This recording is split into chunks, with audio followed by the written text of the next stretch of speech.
welcome to Powered by Finova, where we spotlight the lenders shaping the future of mortgages and savings. Today I'm really pleased to say that we're joined by Chris Hunter from Darlington Building Society. Welcome, Chris. Hi, Marcus. Thanks for joining us. Thank you.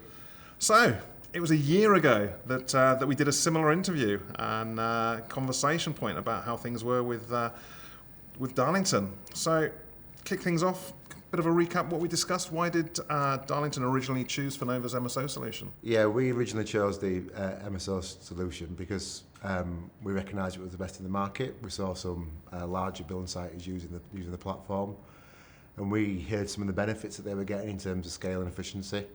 And as a relatively small but ambitious regional building site, we wanted something of that, and we were attracted to the MSO proposition from that at that point.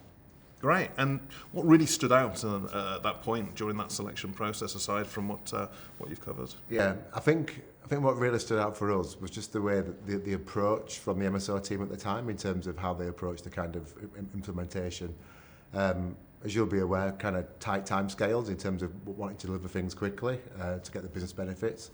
And I think the kind of professional approach that was outlined to us really stood out as well. And again, the kind of case studies that we got from other clients was just kind of head above others at that point in time. Fantastic. Great to hear.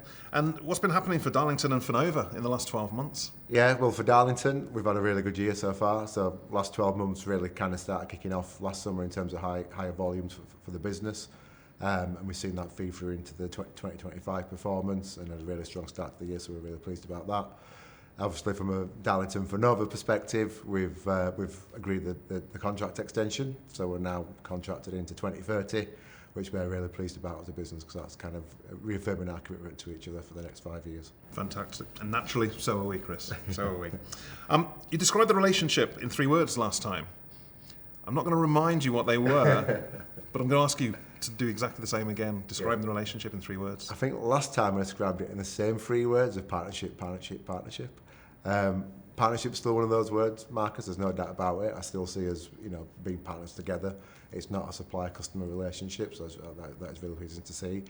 I think probably need a better word for termed out and into the distance and into the future in terms of that relationship, which I think reflects the kind of contract extension as well. I was really pleased about that.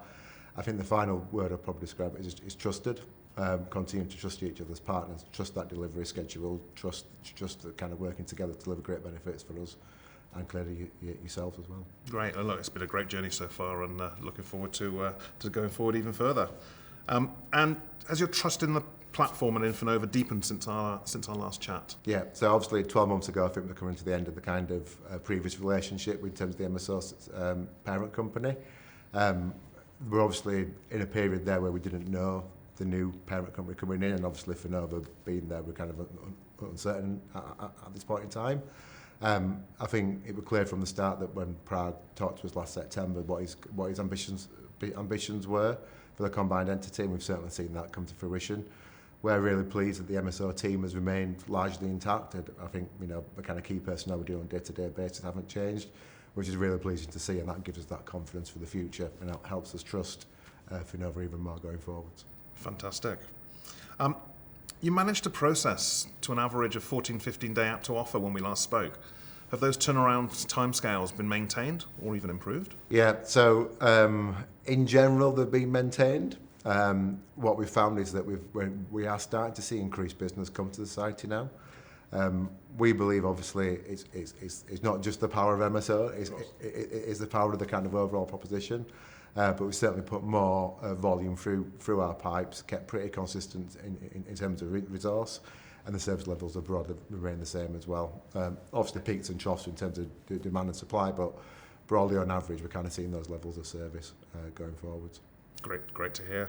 And you were looking forward to sustainable growth, and you've obviously touched on it already, but has that been realised, and how excited are you about how far that can go? Yeah, so we're really excited about the business plan that we put in place for the next 5 years. It's purposely ambitious, having spent the last 5 years, if you like, building the foundations for that growth.